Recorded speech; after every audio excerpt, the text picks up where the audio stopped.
ہمارے چینل کو سبسکرائب کریں اور بیل آئیکن دبائیں۔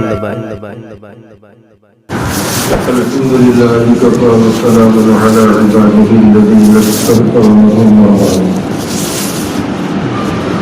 فأعوذ بالله من الشيطان الرجيم بسم الله الرحمن الرحيم الف لام میم ذلك الكتاب لا ريب فيه هدى للمتقين الذين يؤمنون بالغيب ويقيمون الصلاة ومما رزقناهم ينفقون صدق الله مولانا العلي العظيم وبلغنا رسوله النبي الكريم المكين الكريم ونحن على ذلك لمن الشاهدين والشاكرين والحمد لله رب العالمين. معزز محترم سامعین کرام، السلام علیکم ورحمۃ اللہ وبرکاتہ. ان اللہ وملائکتہ یصلون علی النبی یا ایھا الذین آمنوا صلوا علیہ وسلموا تسلیما.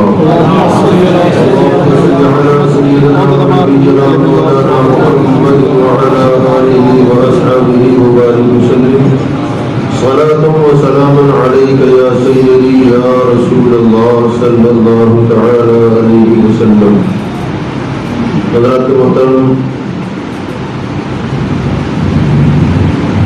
آپ تمامی حضرات کو اور کل امت مسلمہ کو اللہ تعالی ماہ رمضان کی تمام تر برکتوں سے مالامال فرمائے. اللہ رب العزت اس ماہ مبارکہ کے لمحوں کی رحمتوں سے برکتوں سے ہم کو آپ کو مستفید و مستنیر فرمائے. یہ ماہ مبارکہ بڑی عظمتوں کا امین ہے اور اس ماہ مبارکہ میں اللہ تبارک و تعالی نے اہل ایمان پر روزوں کو فرض کیا. قرآن مجید میں ماہ رمضان کے حوالے سے اللہ رب العزت ارشاد فرماتا ہے فمن شہید منکم الشہر فلیصم. بس جب کبھی تم ماہ رمضان آؤ تو اس کے روزے رکھو. یہ روزہ اللہ تبارک و تعالی کی طرف سے ہمارے آپ کے لیے فرض قرار دیا گیا. یہ ہم پر آپ پر فرض ہے. یاد رکھیں کہ انسان اللہ تبارک و تعالی نے اس انسان کو اشرف المخلوقات بنایا. حالانکہ اللہ کی مخلوق میں فرشتے بھی ہیں اور فرشتے نور ہیں. اللہ نے ان کی تخلیق نور سے فرمائی. مگر لقد کرمنا بنی آدم، تاج کرامت اگر کسی کے سر پہ اللہ نے رکھا ہے تو وہ انسان ہے. سوال یہ ہے کہ اللہ تبارک و تعالی نے فرشتوں کے ہوتے ہوئے انسان کو سب سے بہتر مخلوق کیوں قرار دیا، سب سے اچھی مخلوق کیوں قرار دیا گیا؟ لقد کرمنا بنی آدم کا تاج حضرت انسان کے سر پہ کیوں سجایا گیا؟ تو یاد رکھیے گا، جب پہلے پہل اللہ تبارک و تعالی نے حضرت آدم علیہ السلام کی تخلیق کا ارادہ فرشتوں میں ظاہر فرمایا کہ فرشتوں میں زمین پر اپنا خلیفہ بنانا چاہتا ہوں، تو اس وقت فرشتوں نے رب کی بارگاہ میں یہ کہا تھا کہ باری تعالیٰ تو اسے پیدا کرے گا جو پوری دنیا کو گناہوں سے بھر دے گا، خون فساد برپا کرے گا. اللہ نے ارشاد فرمایا تھا انی اعلم ما لا تعلمون، جو میں جانتا ہوں وہ تم نہیں جانتے. فرشتے چپ ہو گئے. حضرت انسان کی تخلیق ہوگی، حضرت آدم بنائے گئے، ان کے ذریعے اب یہ دنیا آباد ہو گئی. یاد رکھیں فرشتہ اللہ کی مخلوق ہے، معصوم ہیں، ان سے کوئی گناہ نہیں ہو سکتا. اور فرشتوں کے پاس نفس نہیں ہے، عقل ہے نفس نہیں. نیچے آپ آئے، حیوانات کی دنیا، جانوروں کی دنیا، یہ جانوروں میں نفس ہے عقل نہیں. فرشتوں کے پاس عقل ہے نفس نہیں. اور انسان کو اللہ نے دونوں دیا ہے، نفس بھی ہے اور عقل بھی ہے. اب ہمیں یہ دیکھنا ہے کہ اللہ نے انسان کو اشرف المخلوقات کا لقب کیوں دیا.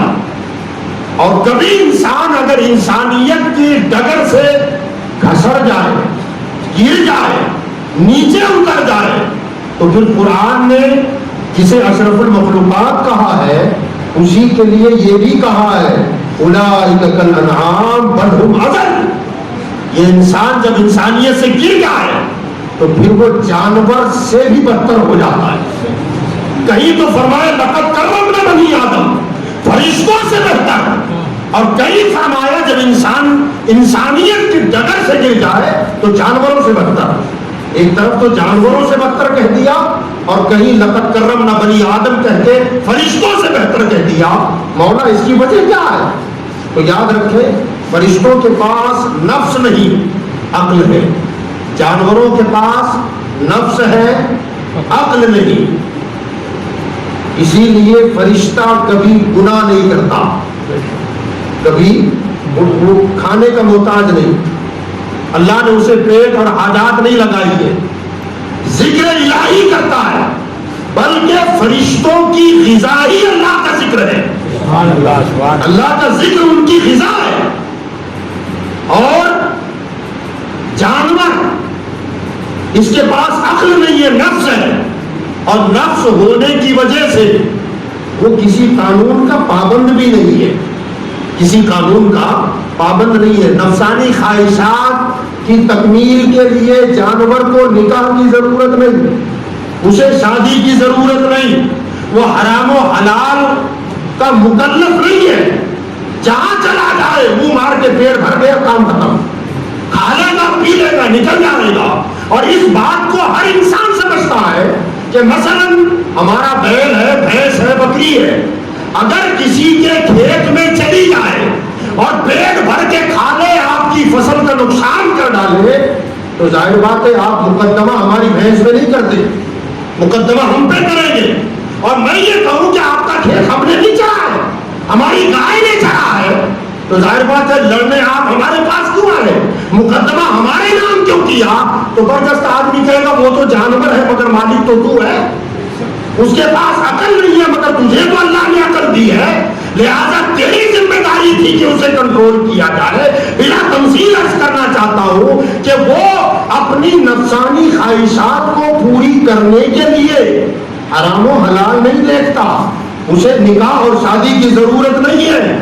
پھر کھانے پینے میں وہ کس کا ہے اور کس کا نہیں ہے، وہ اس کی طرف بھی اس کا بھی مکلف نہیں ہے. وہ جہاں چاہتا ہے مل جاتا ہے، پیٹ بھر لیتا ہے، جہاں سمجھ میں آتا ہے نفسانی خواہشات ابھرتی ہے اور اسے پائے تکمیل تک پہنچا دیتا ہے. اب یہ حضرت انسان ہے جس کو اللہ تبارک و تعالی نے نفسانی خواہش بھی دیا، پیٹ بھی دیا، کھانے کی حاجت بھی رکھی، اور پھر ساتھ میں عقل بھی دیا. عقل کی لگام ہمارے ہاتھوں میں دی. فرمایا کہ جانوروں کی طرح جہاں چاہو سمجھ میں آ جائے کھانا شروع کر دو، جہاں چاہو نفسانی خواہشات پوری کر ڈالو. تو فرمایا اگر تم ایسا کرو گے، اپنے نفس کے غلام بن کے زندگی گزارو گے، تو پھر تم جانور نہیں جانوروں سے بدتر ہو جاؤ گے.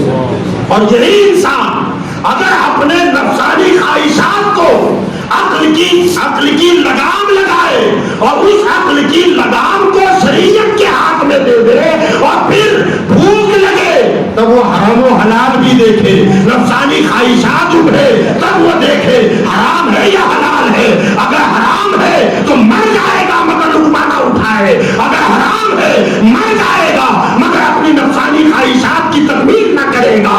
اللہ فرماتا ہے اگر اپنے آپ کے نفس پر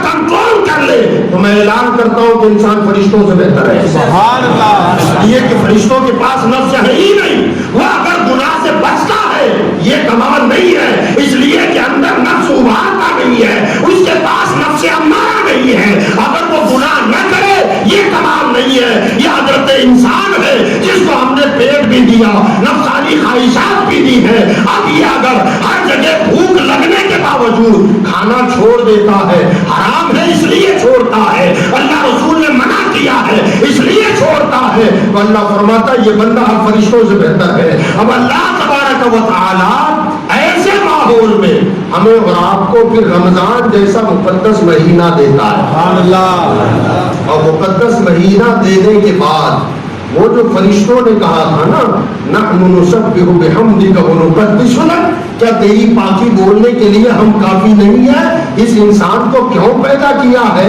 اللہ تعالی رمضان عطا فرما کر حکم دیتا ہے، یا ایھا الذین آمنوا کتب علیکم الصیام، اے ایمان والو تم پر روزے فرض ہیں، اللہ نے فرض کر دیا۔ اب یہ مومن بندہ پیٹ رکھ کر بھی چپ، پیاس ستاتی ہے پھر بھی روزہ، طلوع فجر سے لے کر غروب آفتاب تک رب نے فرمایا کھانا بند، پینا بند، حلال بیوی جس کو شریعت نے تمہارے لیے حلال کر دیا، کب اس سے بھی روزے کی حالت میں دور۔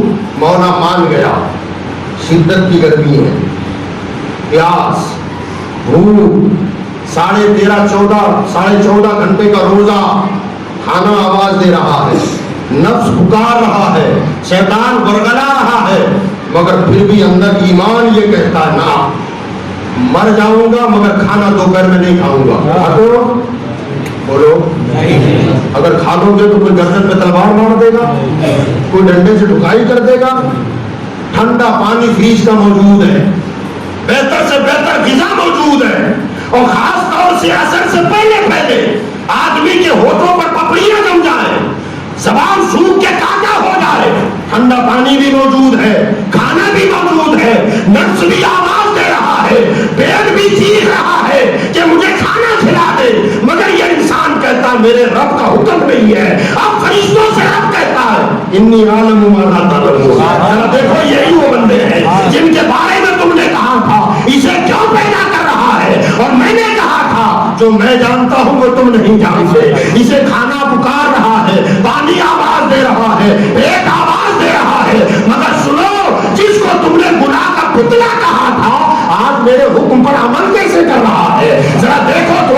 اس کے اسی عمل نے اسے اشرف المخلوقات بنا دیا ہے، انسان کو سب سے بہتر مخلوق بنا دیا ہے۔ تو میرے بھائیوں یاد رکھیں جب انسان اپنے نفس پر کنٹرول کر لے اور اس نفس کو عقل کی لگام لگائے اور عقل کی لگام کی رسی کو شریعت کے ہاتھ میں دے دے تو پھر انسان فرشتوں سے بہتر ہوتا ہے، اور اگر انسان نفس کا غلام بن جائے تو پھر یہ انسان جانوروں سے بدتر ہو جاتا ہے۔ میں یہاں ایک بات اور عرض کر دوں کہ ماہ رمضان میں اللہ تبارک و تعالی اپنے بندوں پر اپنی صفتوں کا رنگ چڑھانا چاہتا ہے، اللہ اپنی صفتوں کا رنگ ہم پر چڑھانا چاہتا ہے۔ قرآن میں اللہ فرماتا ہے صبغۃ اللہ ومن احسن من اللہ صبغہ، اللہ کا رنگ، فرمایا اس کے رنگ میں رنگ جاؤ، اس کے رنگ سے بہتر کوئی رنگ نہیں۔ بے شک بے شک، صبغۃ اللہ ومن احسن من اللہ صبغہ، اللہ کے رنگ میں رنگ جاؤ، اس کے رنگ سے بہتر کوئی رنگ نہیں ہے۔ دنیا میں لوگوں کے اپنے اپنے رنگ پسندیدہ ہیں، کوئی کس رنگ کو پسند کرتا ہے، کوئی کس رنگ کو پسند کرتا ہے۔ اللہ فرماتا ہے لوگوں سب سے بہتر تو تمہارے رب کا رنگ ہے نا، اس رنگ میں رنگ جاؤ۔ اب اللہ کا رنگ کیا ہے تو یاد رکھیں اللہ کا رنگ یہ ہے کہ اللہ تبارک و تعالیٰ کی جو اس کی خاص اور ذاتی صفات ہے، اللہ نے اپنے کرم سے وہ صفتیں حضرت انسان کو بھی عطا فرمائے، جیسے اللہ سمیع و بصیر ہے، سننے والا بھی ہے، دیکھنے والا بھی ہے. اللہ نے وہ صفت ہم کو بھی عطا فرمائی. بعض صفتیں وہ ہیں جو عام طور سے انسان اسے اپناتا نہیں ہے. جیسے بولو اللہ کھاتا ہے، اونچی بولے، نہیں پیتا نہیں. اللہ فرماتا ہے میرے بندے رمضان میں کچھ گھنٹوں کے لیے تو بھی ذرا کھانا پینا چھوڑ دے تاکہ میں یہ صفت کا رنگ تجھ پہ چڑھا دوں. سبحان اللہ کیا بات. اللہ سوتا ہے، لا تأخذہ سنۃ ولا نوم. اللہ فرماتا ہے اللہ کی شان یہ ہے کہ نہ اسے اونگ آتی ہے نہ نیند آتی ہے. وہ اونگتا بھی نہیں، وہ سوتا بھی نہیں. فرمایا کہ دن میں کھانے پینے سے رک جا تاکہ تجھ پر پروردگار کی اس صفت کا رنگ چڑھ جائے، اور رات کو تراویح پڑھ کر قرآن کی سماعت کر کے جاگ کے گزار تاکہ نہ سونے کی صفت کا رنگ تجھ پہ بھی چڑھ جائے. راتوں کو جاگ کے عبادت کر، دن میں بھوکا پیاسا رہے تاکہ تجھ پر اپنا تیرے رب کی وہ صفتوں کا رنگ چڑھ جائے. اور یاد رکھیں اب یہ رنگ ہم پر چڑھنا کیسا ہے. ظاہر بات ہے رنگ کبھی کچا بھی چڑھتا ہے کبھی پکا بھی چڑھتا ہے کہ نہیں چڑھتا. اگر کچا چڑھ جائے تو ظاہر بات ہے کچھ دنوں کے بعد پھیکا پڑے گا اور پھیکا پڑ کے سارا کا سارا نکل جائے گا. تو ماہ رمضان میں اللہ تعالی ہمیں تقویٰ کے رنگ میں رنگ تو دیتا ہے مگر وہ رنگ ہمارا کچا ہوتا ہے. اتنا کچا کہ عید کا چاند نظر آتے ہی سارا نکل جاتا ہے. اگر رنگ چڑھانا ہے تو پکا چڑھاؤ جیسے غوث اعظم نے چڑھایا. سبحان اللہ کیا بات. رنگ چڑھانا ہے تو پکا چڑھاؤ جیسے غریب نواز نے چڑھایا. رنگ چڑھانا ہے تو پکا چڑھاؤ جیسے مفتی اعظم نے چڑھایا تھا. رنگ چڑھانا ہے تو پکا چڑھاؤ جیسے امام احمد رضا نے چڑھایا تھا. ایسا رنگ چڑھاؤ کہ زندگی بھر اس رنگ کا اثر نہ جائے. ہم پر رنگ تو چڑھتا ہے مگر یہ رنگ ذرا کچا چڑھتا ہے. اسے پختہ کرنے کی ضرورت ہے، اسے پکا کرنے کی ضرورت ہے. اور یاد رکھیں اللہ نے روزے کی وجوہات میں سے سب سے پہلی وجہ یہ بتائی ہے کہ روزہ فرض کیوں کیا گیا. اللہ فرماتا ہے لعلکم تتقون، اس لیے تم پر روزہ فرض کیا گیا ہے تاکہ تمہیں تقویٰ ملے، پرہیزگاری ملے. کیا مطلب ہے اس کا؟ تقویٰ اور پرہیزگاری کا. رمضان کا مہینہ ہے، ہم اور آپ سب بہتر جانتے ہیں بلکہ پریکٹیکلی عمل کر رہے ہیں. کھانا ہمارے لیے حلال ہے جی، حلال کی غذا جو کھاتے ہیں ہم وہ حلال ہے نا بھائی. کھانا پانی پینا حلال ہے. جس خاتون سے ہمارا نکاح ہوا وہ ہمارے لیے حلال ہے. مگر ماہ رمضان میں حکم خدا آیا کیا بند کرو؟ حرام بند کرو. فرمایا نہ حرام کی تو بات ہی نہیں ہو رہی ہے. فرمایا حلال بند کر. پانی پینا حلال تھا مگر صبح صادق سے لے کر غروب آفتاب تک حلال پینا جو حلال تھا وہ بھی حرام. جو کھانا حلال ہے محنت کی کمائی سے کمایا تھا. فرمایا خبردار صبح صادق کے بعد لقمہ مت اٹھانا، حلال ہے مگر اب حرام ہو گیا. رک جا. خود اپنی بیوی جو تیرے لیے حلال ہے روزے کی حالت میں ہاتھ مت لگانا شہوت کے ساتھ. رک جا. یہ بندہ کتنا وفادار ہے، کتنا فرما بردار ہے. حلال غذا رب کے کہنے پر چھوڑ دیا، حلال مشروب رب کے کہنے پر چھوڑ دیا، حلال فعل زوجیت رب کے کہنے پر چھوڑ دیا. ایک مہینہ اللہ تربیت کراتا ہے اور ایک مہینے کے بعد کہتا میرے بندو ہم نے 30-29 دن تمہاری تربیت کروائی ہے، اب ذرا دیکھتے ہیں تربیت کا اثر کیا ہوا، تم پر یہ رنگ کتنا چڑھا. مولا اب کیا چاہتا ہے کہ آپ 11 مہینے حلال شوق سے کھاؤ بس حرام سے بچو. اب یہ دیکھنا ہے کہ روزے کا رنگ ہم پر کتنا چڑھتا ہے. رمضان میں تو اس کے کہنے پر حلال چھوڑ دیا، حلال پینا چھوڑ دیا، حلال فعل زوجیت چھوڑ دیا، اور ماہ رمضان کے بعد اللہ فرماتا ہے حلال شوق سے کھاؤ بس حرام کھانا چھوڑ دو، حرام پینا چھوڑ دو، حرام دیکھنا چھوڑ دو، حرام سننا چھوڑ دو، حرام کو پکڑنا چھوڑ دو. اب بندہ اگر واقعی اس نے روزے کا حق ادا کر دیا ہے تو رمضان کے بعد 11 مہینے اور جس نے اپنے آپ کو حرام سے بچا لیا سمجھ لو اس نے رمضان کا رنگ چڑھا لیا. سبحان اللہ. اگر رمضان کے بعد وہی حرام کاموں میں لگا رہا تو پھر رمضان سے اس نے کوئی فائدہ نہیں اٹھایا. اور یاد رکھیں یہ روزہ جو ہے یہ ہمارے جسم کی زکوٰۃ ہے. یہ روزہ جو ہے یہ ہمارے جسم کی زکوٰۃ ہے. اللہ نے ہمیں تندرستی عطا فرمائی, طاقت و قوت عطا فرمائی. اس کے فوائد بہت زیادہ ہیں, سائنسی اعتبار سے بھی ٹیکنیکی اعتبار سے بھی بہت زیادہ فوائد ہیں, مگر ہمیں ان فائدوں پر نظر نہیں کرنی ہے. ہماری نظر تو اللہ رسول کے حکم پر ہے. اس میں کیا فائدہ ہے کیا نقصان ہے یہ ہمارا کام نہیں ہے دیکھنا. ہمارا کام تو یہ ہے کہ فرمان خدا ہے روزہ رکھ, فرمان مصطفیٰ ہے روزہ رکھ. اب چاہے نقصان ہو فائدہ ہو ہماری سمجھ میں آئے کہ نہ آئے, حالانکہ اس میں نقصان تو کبھی ہوتا ہی نہیں ہے کیونکہ حکم اللہ رسول کا ہے. مگر کبھی ایسا ہوتا ہے کہ ہمارے سمجھ میں کبھی آتا ہے اور کبھی ہمارے سمجھ میں اس کے فوائد نہیں آتے. اب ہمارے سمجھ میں آئے یا نہ آئے, اصل عبادت ہے امر خدا. اصل عبادت ہی اس کا نام ہے. میں نے اس سے پہلے بھی کسی جمعے میں کہیں کہا تھا کہ روزے کو اللہ نے عبادت قرار دیا. ذرا آپ سوچیں کہ اللہ نے روزے کو عبادت کہہ کے اس کی فضیلتیں بھی بڑی بیان فرمائی. حدیث پاک میں مصطفیٰ نے بیان کی, اللہ نے بیان کیا, حدیث قدسی میں. سوال یہ ہے کہ ہمیں بھوکا پیاسا رکھ کر رب کا کیا فائدہ ہے؟ یعنی اس کو عبادت کا نام دے دیا. بندے بھوکا ہے پیاسا ہے, پھر زوجیت سے اپنے آپ کو دور ہے. مولا یہ کیا ہے؟ فرمایا عبادت ہے. مولا نہ کھانا عبادت. جب تو نے پیٹ لگایا نفس لگایا اور تو کہتا ہے کھانا کھانے سے رک جا عبادت کا ثواب, پینے سے رک جا عبادت کا ثواب. تو میرے بھائیوں یاد رکھو حالانکہ اس میں ذاتی طور پر اگر دیکھا جائے تو کسی کے بھوکا رہنے اور پیاسا رہنے میں عبادت کیا نظر آتی ہے؟ بس حقیقت یہ ہے کہ بندہ اللہ کے حکم پر عمل کتنا کرتا ہے. اللہ بتانا یہی چاہتا ہے کہ میرا بندہ مجھ سے محبت کرتا ہے یا کھانے سے محبت کرتا ہے, مجھ سے محبت کرتا ہے یا پینے سے محبت کرتا ہے.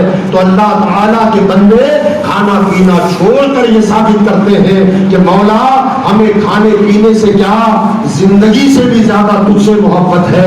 یہ تو خالی 12-14 گھنٹے بھوکا رہنا ہے, اگر تیرا حکم ہو جائے تو ہم جان سے گزر جائیں مر جائیں, مگر تیرے حکم کے خلاف نہ کرے. تو یاد رکھیں اللہ تبارک و تعالی جیسا روزہ رکھنے کا حکم دے کر اپنے بندوں کو اپنے حکم کا پابند بناتا ہے اور فرمایا کہ روزہ رکھو, یہ روزہ تمہارے جسم کی زکوٰۃ ہے. ایسے ہی مال دیا اور مال میں بھی زکوٰۃ رکھی. تو مجھ سے محبت ہے کہ اپنے مال سے محبت ہے؟ اگر اپنے مال سے محبت نہیں اللہ سے زیادہ محبت ہے تو فرمایا کہ اس مال میں سے 2.5% 40واں حصہ اللہ کے نام پر دینا تجھ پر فرض ہے. بھائی زکوٰۃ جو مالک کے نصاب ہو اور جس مال پہ سال گزر جائے تو اس مال کا 40واں حصہ اللہ کے نام پر نکال دینا یہ فرض ہے. اور جو اس کی فرضیت کا انکار کرے گا وہ کافر ہے, اور جو نہ دے یا تاخیر کرے وہ گنہگار ہے, اللہ کے عذاب کا حقدار ہے. زکوٰۃ 2.5%. اور یاد رکھیے گا یہ اس میں بھی ایک اللہ تعالیٰ کا امتحان ہوتا ہے.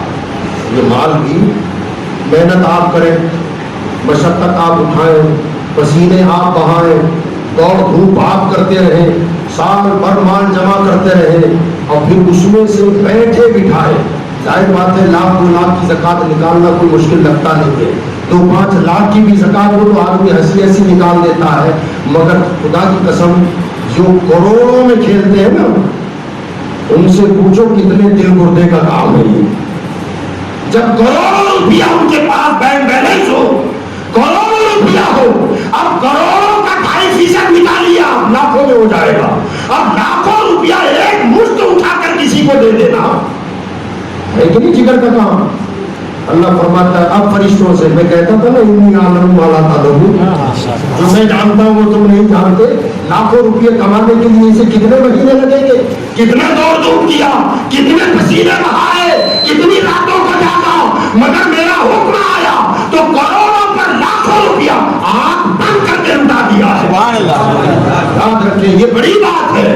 اور پھر یہ دینے کے بعد یہی ہوتا ہے کہ بندہ کہتا ہے یہ تو اس کا حق تھا جو دے دیا، مگر اس کے علاوہ جو اپنا ہے میرا 98%، 98.5% جو میرا اپنا ہے، فرمایا اس میں سے جو دے گا اسے کہتے ہیں للہ، اسے کیا کہتے ہیں للہ۔ تو اللہ تعالیٰ نے ایک تو زکوٰۃ فرض کی، اس پر نیکیوں کا اجر دیا، بھلائیوں کا اجر دیا، اور دینے کے بعد فرمایا جو اب بچا ہے 2.5% نکال کر، جو نکالا وہ اللہ کا حق تھا، اب جو تیرے پاس بچا ہوا ہے یہ تیرا اپنا ہے، اب اس میں سے کیا دیتا ہے وہ دیکھنا ہے۔ بات سمجھ رہے ہو؟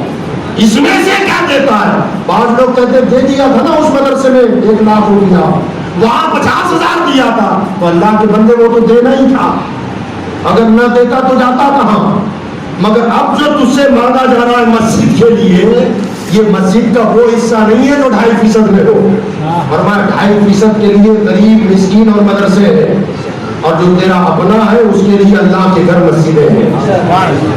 اب اس میں سے دینا، یاد رکھیں ایک حدیث سن لیا، حضور رحمت عالم صلی اللہ علیہ وسلم نے ایک حدیث پاک، لمبی حدیث ہے، وقت نہیں ہے، ٹائم ہو گیا، گھڑی بج گئی ہے، بتانا یہ ہے کہ سرکار نے 3 باتوں پر قسم کھائی ہے، 3 باتیں صحابہ کرام سے حضور صلی اللہ علیہ وسلم نے قسم کھا کے بیان فرمائی، حالانکہ حضور کی ہر بات سچی ہے، ہر بات سچی ہے، مگر سرکار جس بات پر قسم اٹھا لے وہ بات کتنی اہمیت کی حامل ہوگی۔ میرے آقا صلی اللہ علیہ وسلم فرماتے ہیں، مختصراً سن لیں، کہ فرمایا دنیا میں جس پر ظلم ہو، دنیا میں جس پر ظلم ہو اور وہ بندہ صبر کرے، حالات کے اعتبار سے سمجھ جائیں آپ، جس پر ظلم ہو وہ بندہ صبر کرے، میں خدا کی قسم کھا کے کہتا ہوں اللہ ظالم کو ذلیل کر دے گا، مظلوم کو عزت دے گا۔ خدا کی قسم کھا کے نبی نے فرمایا کہ ایک وقت ایسا آئے گا کہ اللہ ظالم کو مظلوم کے قدموں میں بیٹھنے پر مجبور کر دے گا۔ دنیا دیکھ رہی ہے جو کچھ ہو رہا ہے، آج نہیں تو کل نبی کی بات سچی ہوگی، مدینے والے کی بات سچی ہوگی۔ دوسری بات، میرے آقا صلی اللہ علیہ وسلم نے ارشاد فرمایا، میں ان بھائیوں سے گزارش کروں گا کہ جو لوگ بغیر کسی حاجت کے، بغیر ضرورت کے، خالی مال کی ہوس میں ہیلے بہانے کر کے لوگوں سے مال اینٹتے رہتے ہیں، جمع کرتے ہیں، بیٹا بیمار ہے، ابا بیمار ہے، امی مر گئی، کفن کو پیسہ نہیں کیا، دوا خانے میں ایڈمٹ ہو گیا، یہ ہو گیا، وہ ہو گیا، اور لوگوں کے سامنے رونا دھونا کرتے ہیں، پیسہ نکال لے جاتے ہیں، اور اصل حقیقت اللہ جانتا ہے۔ سرکار نے فرمایا وہ بندہ جس کو حاجت نہیں، ضرورت نہیں، پھر بھی وہ ہیلے بہانے کر کے لوگوں کے پاس ہاتھ پھیلاتا ہے، سرکار فرماتے ہیں میں خدا کی قسم کھا کے کہتا ہوں کہ اس نے مانگنے کا دروازہ کھولا، اللہ اس پر فقیری کا دروازہ کھول دے گا، پھر یہ بندہ زندگی بھر مانگتا رہے گا، اس لیے کہ اس نے حقداروں کا حق مان لیا ہے، جسے اگر یہ نہ لیتا تو کسی مستحق کو مال پہنچ جاتا، حقیقت میں جو مجبور ہے وہاں پہنچ جاتا، مگر اس نے مال اس کے پاس ضرورت نہ تھی پھر بھی لوگوں کے سامنے ہاتھ پھیلایا۔ نبی کریم صلی اللہ علیہ وسلم فرماتے ہیں میں خدا کی قسم کھا کے کہتا ہوں اللہ اس پر فقیری کا دروازہ کھول ہی دے گا، اس زندگی پر بھیک مانگنے پر اللہ مجبور کر دے گا۔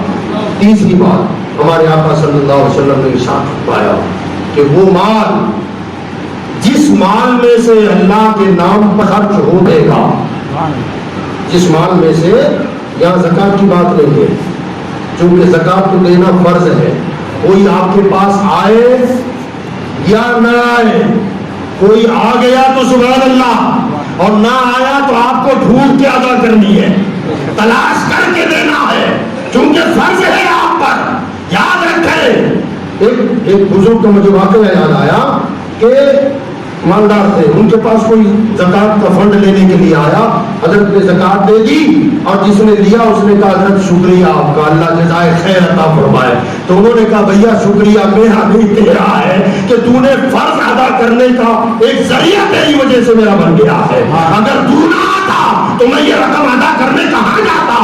تیری مہربانی ہے کہ تو گھر آیا اور میرے فرض جو میرے سر پہ تھا وہ میں نے ادا کر دیا. تو پتہ یہ چلا کہ اگر زکات لینے والا آ گیا تو ظاہر بات ہے یہ اس کی مہربانی ہے, اور اگر نہیں آئے گا تو ہمیں ڈھونڈ کے کہیں نہ کہیں تو دینا ہی پڑے گا.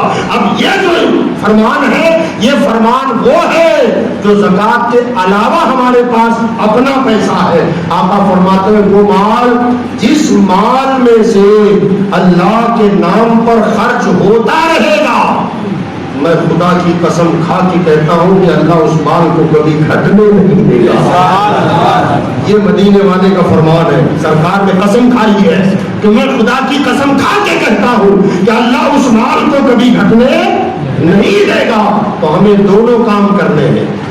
ہاں, زکات سے بھی پیچھے نہیں ہٹنا ہے, زکات کو ذمہ داری ادا ہی کرنی ہے. عنایت فرمائے اللہ تعالیٰ آپ کو جزائے خیر عطا فرمائے. وآخر دعوانا